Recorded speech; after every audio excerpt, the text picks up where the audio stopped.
Hello, this video is not sponsored, and this is the Lumibricks Medieval Guard Post set. This has 2,945 pieces, 13 LED lights, and 0 stickers. The retail price is $150 US, but I got mine for $135 off Amazon. Now, it's important to immediately point out that you're looking at this in one of two possible major configurations, specifically the configuration that makes it look the largest. But in fact, it's actually open right now around the other side. So keep this in mind. This is able to fold up and get smaller and become a tighter package.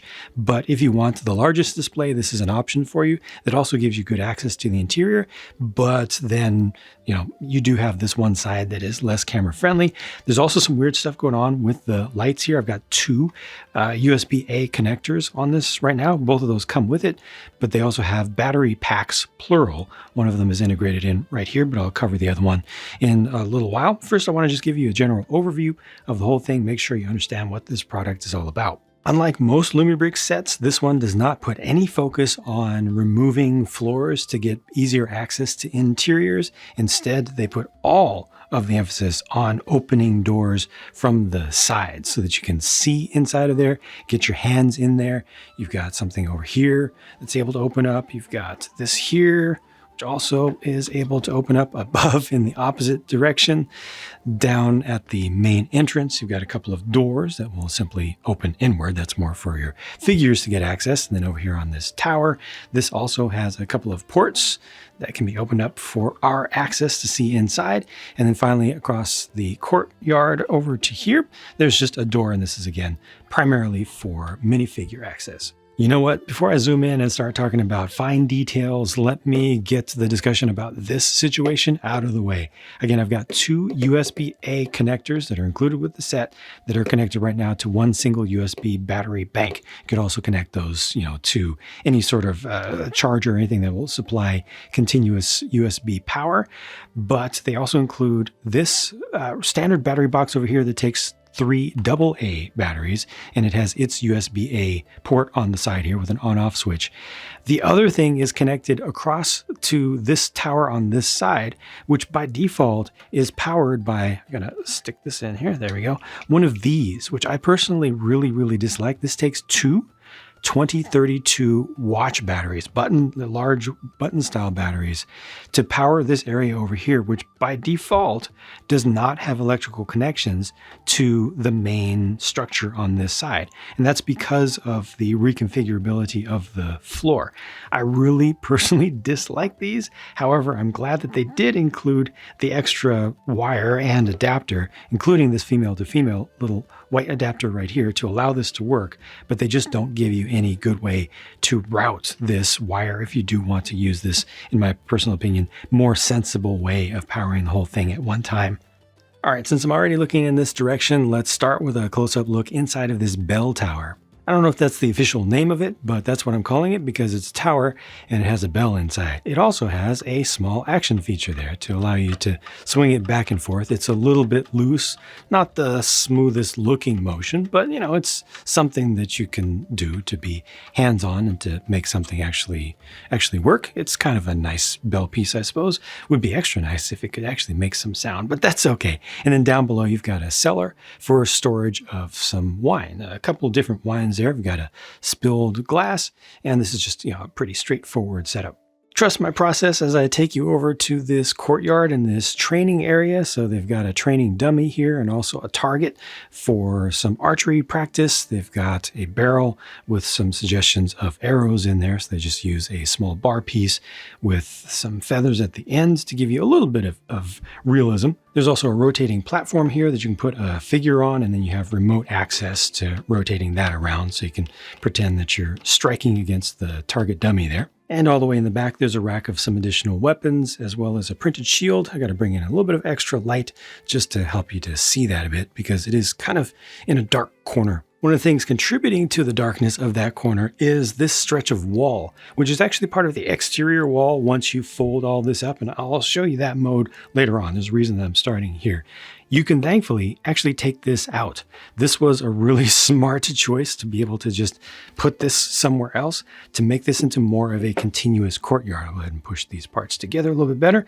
And this just makes a lot more sense for play and display from this side. See, it just feels like it flows together better because, well, it quite literally does. You've got stables right here, which is a nice small compact build with some detail inside. There's also a horse right there. And then you got some basic stuff for maintenance with the pitchfork on the left. You got a lead, an extra shoe there, bale of hay as well. And then there's a well. There's actually kind of a suggestion of water down below. The chain doesn't go very far, just barely. It goes into the inside of the lip there, but it's the suggestion that counts. Well, you've got some printed pieces to represent firewood back there.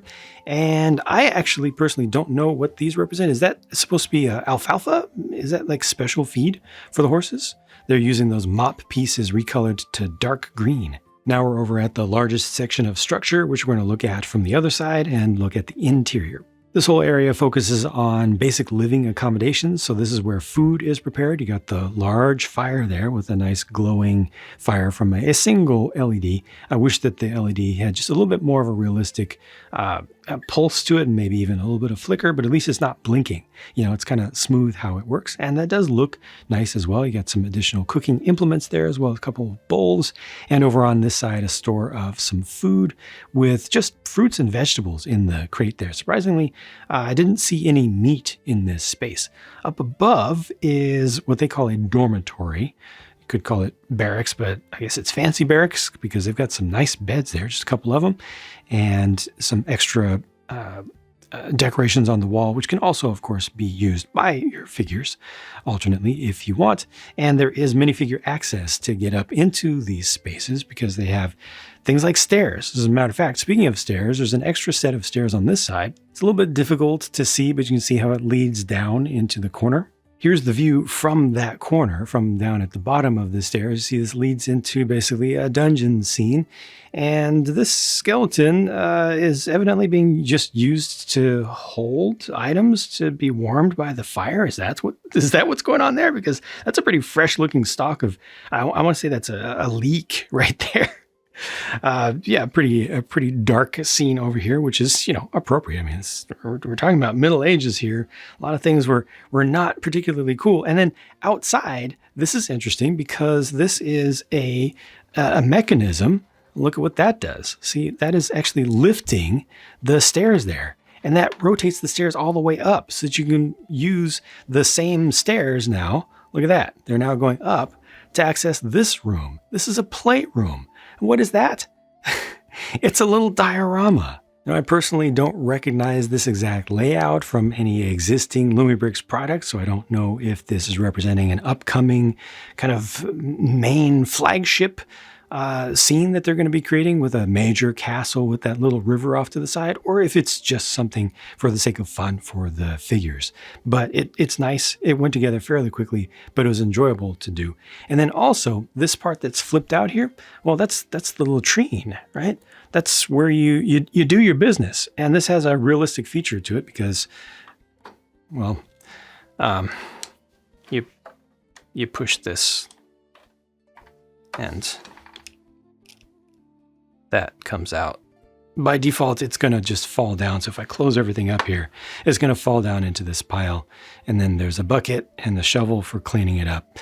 Yep, that's realism, historical accuracy, pretty much with a realistic working feature. There's actually a rubber band inside of there to make sure that it closes back up. Every once in a while, I find that this doesn't close up quite all the way. But you might have to pull it out just a little bit, but you can always reset that back. Unfortunately, they do not give you any additional pieces of poop as spares. Now, speaking of things that need to be reset, I showed you this and how it works. When I first put this together, the stairs did not move smoothly all the way up and down. There's actually a clutch mechanism that's built into the gear train here to make sure that you don't accidentally break anything or overstrain anything. And the worm gear, there's a worm gear on this shaft that has just a little bit of flashing. I found when I first put this together, it would stop the worm gear would actually stop its engagement and its movement relative to the other gears that it's connecting into. And then the clutch would disengage here. I had to go back and forth on that just a few times to kind of wear down that little bit of mold flashing just in the middle of that one particular gear. And then it works just fine. You might be able to hear just a little bit of kind of a snap or a knock sound. You might even see it move slightly not smoothly. So just be aware of that. If you do have an issue with this not working, just help it to go up and down a few times and it should wear itself in. Of course, that's not something that we should be happy about. We should not, ever have to expect to do additional work to make something just work. But in this case, we do have a workaround. So I did want to cover that. And then all the way up here, there is the beacon. I do want to point out that most of the wires in this are colored to the same color as the main color of the structure itself, this light bluish gray. In this case, it doesn't work out so well because it's going across a black cauldron, and that is pulsing slowly right there. Really nice looking flames there. But in many places, it really helps the wires to blend in a lot more than using brown wires or black wires. Where they have the twisted pairs, they're still gray and black. So you will see those every once in a while, but most of the routing of the wires is actually really, really good. And the lengths are nice. Nothing is too short. Nothing is excessively long. There were a couple spots where I felt the just personal desire to shorten things up just a little bit, just to tidy things up, but they made that easy enough. There was space for everything. So the assembly process really felt good. And then you also have right here a little brick-built version of a bird of some sort. I won't try to guess what that's supposed to be with the chest in green there. I mentioned already a couple times the transformation feature, so let me demonstrate that now. I'll go ahead and close up all of the major doors here. I also disconnected the electrical connections for now just to make things simpler. So it's this side over here that's going to first pull out and then rotate around. It's actually a little bit spring-loaded, technically rubber band loaded in there. Let me close this door as well, just to get that out of the way. And this is going to come around. It's going to compact. So it's going to retract in and then connect at the other end. There are just a couple of studs on the other end that bring that all together. And then that section of wall that I removed for the sake of vanity and easy access just fits back right here. That's it. This is kind of beautiful. Let me go ahead and do that in reverse so that you see better how it works. So it's over here. This is going to split apart. There are just a couple of studs down in the base. Now I can pull this out, shift it around, and then push it in on this side to open that up. What they've got going on inside of here is so nice. That whole beam allows this sliding motion. And there's also a door there that automatically closes. So as I bring this around, I'll show you from the other side. So notice the part that's moving on its own, and then it just stops. So that just kind of gets out of its way when it needs to. And then it just becomes part of the terrain. And now I'll go ahead and tighten this up, close that. And then we come around to this side and just push the ends together a little bit so that they are fully settled in. And if I align this correct, there it goes. That's it. And now this is one thing. All right. So this is form number 2. And this is a very viable display option because it is fully completed all the way around. There are some walls and some surfaces that were hidden when we had it open, and some others that are hidden now that we have it closed. For example, the openings to get into, remember this was the bell tower I showed you at first, those openings are now blocked on this side. So I can't get into that when it's in this form. But now we have full access and full view of the wall going all around, including this wall that had been dividing the space between the training grounds and the stables. So this is, it's not a compromise really. It fully allows you to have a fully realized experience and diorama in either mode, and you just get to choose, what design works best for you, works best for your space. Or you can go back and forth between the two because it is so easy.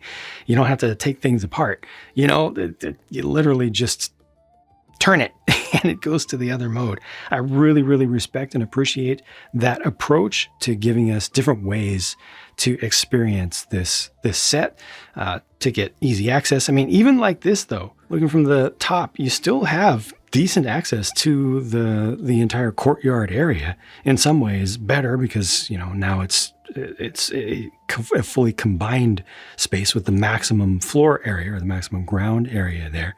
So you can still get in there, you can still pose figures, move the horse out of the stables as you wish, close the doors, from the other side. Everything that you need to get to, you can still get to, with the exception of the interior of the bell tower over here. But everything else from the outside can still be open, so we can still get in here. We can still get to the poop deck and the small diorama. You can still get into the barracks and the cooking area. All that is still available. It's a very reasonable set of changes. However, coming back to that electronics thing, I did take the battery out of the way just to simplify things, but this is intended to be plugged in again to this small little battery box up here. So when you have it in this form, now you're going to need to run your wire around the back of the tower, which is just a little bit different routing than you would normally do if you had it open. You see the cable comes around here, and then it's just kind of loose around this space, and also doesn't look good back here where you've got that female to female adapter in line there. And then this is where the main power goes for the rest of the whole structure, and all of this out here is connected through this. So yeah, it really would have been nice if they had a durable and reliable way to get power from here, because they do have an extra takeoff for it, over to this space that is itself required to be able to move. And the reason that they didn't pull that off or just run a wire straight into that is because I'm sure they knew that people would invariably rip that wire apart when they go to do the transformation, right? You're going to pull this out, then you're going to start doing things here. What is this wire doing now? If it was neatly routed in, a lot of people would probably be damaging that or ripping it out completely.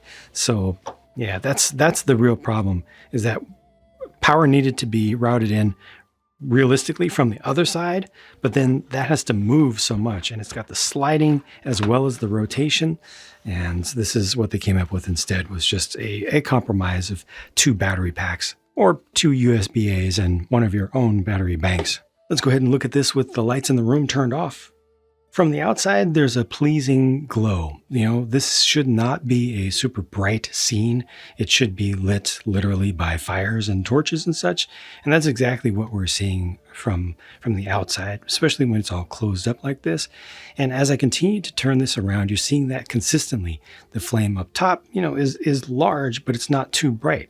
When you see light coming through the cracks and through the windows, there's brightness there, but it's not excessive. I'd say one exception to that would be the cellar. I do wish that the cellar had a little bit less light. I'll go ahead and start opening things up. Yeah, there's a closer look at the dungeon, and then the little play/latrine room. Maybe this is just a little bit too bright here, just right there in the center, and also slightly too cool. It is kind of a neutral white, and you can see another one of those down here as well.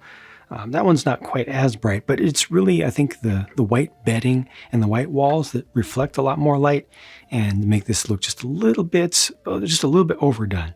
Here's a high view, so you're really not able to see a lot of light along the battlements except where they have the torches set up. And then the courtyard is just a little bit on the dark side, which I think is appropriate. On the other side, though, the stables probably should have used a warmer light. Here's the courtyard fully opened up so you can see everything together. And now that I have this open, you can see that cellar that I mentioned is definitely a little bit too bright there, but then the bell area is just about right.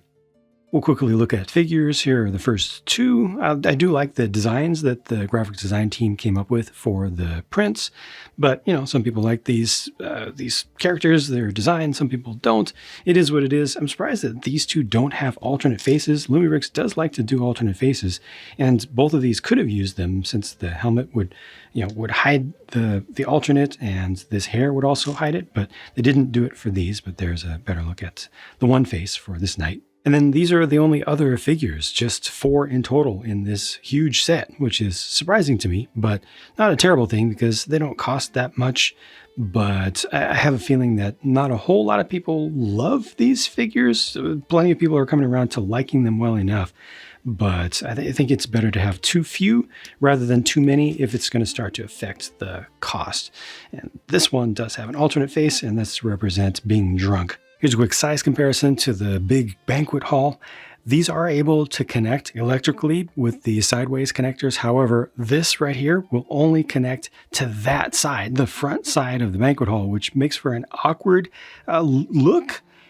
There's nothing on the other side for this, and also power will only go through the main circuit of this and not the secondary circuit that's powered by the alternate battery or the second connection with the bell tower. So it doesn't do the full thing. It doesn't do the full job of the whole modular connection system. Again, like I said, it's awkward. Even from this side, which is the more camera-friendly side of the pairing of the two, I mean, your stairs are going right up against the wall in here. I don't get it. This combination and configuration definitely makes more sense, and you have a little bit more commonality with the 2 large spired towers. And here's how that looks from the other side. You're still never creating a unified defensible space with outer walls though. And this just kind of highlights the limitations of developing modular systems.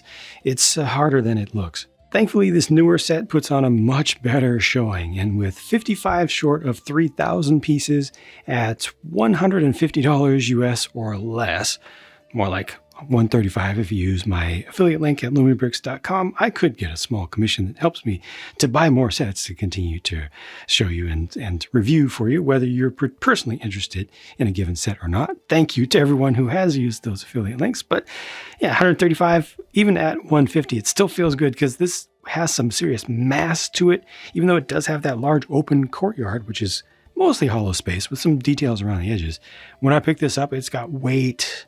You know, it's serious. It does have the quirks with the 2-circuit system, which they really didn't work out that well. It feels like they tried and then just kind of ran out of time and or at least just couldn't figure out something that reasonably would not only work, but also work for the average person who's not going to be as careful as, you know, a higher end, more careful modeler. You know, they need to consider the average consumer. And speaking of that, before I close up, because I do realize that I've gone way too long and this video has not been nearly as engaging as the average YouTube audience expects it to be. I do apologize for that. And thank you to all of you who are still here. But the build process for this was very good. It was very well paced. I didn't find a single spot where they had an opportunity to pinch a wire where they did not work around that and come up with an excellent solution to not pinch wires. I didn't find a single spot where I was completely confused with the instructions, where anything felt like it was convoluted. The absolute worst thing in this whole build, the build process of it, was the angled wall back here. Just, I needed to put a little bit of force into it to kind of get it to the angle where it needed to be. I'm not sure about the geometry in there, if it's quite technically legal per the designs of the parts, but it didn't feel bad. And I definitely don't think that the parts are going to break over time. It's just a couple of clips just had to be forced just ever so slightly beyond where they naturally rested. Everything else went together beautifully, really, really well. This is pretty well sorted design, just about ready for the mass market, in my personal opinion, with the exception of just this thing right here. If they could fix things like that, I mean, again, with the lengths of the wires, the colors of the wires, the routing, the color blocking, the ability to completely transform the orientation of this without taking anything apart, you know, without removing any pieces, without having any spare pieces, any connectors and stuff, still being able to get access to the interior on most areas in both forms. The only exceptions being just these 2 little spots down here. I could not reasonably ask for this to be significantly better. It is so close to absolute greatness. I'm really, really happy about it. And I thank you again for your patience in making it through to this point in the video. Even if you did skip through, which is a good thing, you know, view videos however you choose. And I appreciate that, you know, you're kind enough to stick around and hear some of the things that I have to say. And I hope that I am providing some value to you through these videos, even when I do get a little bit wordy and take longer than I personally would like to. Again, thank you, take care, and I'll talk to you again soon.